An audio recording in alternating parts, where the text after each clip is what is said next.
አብኩተ ስራና ሳይ ቁጭ ብሎ እንደዚህ ነው ምናምን ምን ይሰራልኛል? ነገር ስንጠቃ ዴሊቨሪ ውጤት ነው የምፈልገው።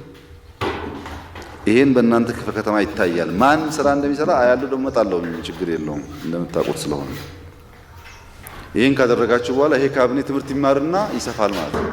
እስቲ እናንተ አራታችሁ ስሩና ይሄ አስተባባሪ ይሄ ምናምን ጫረታ ተውና ግቡና ስራውን ስሩት።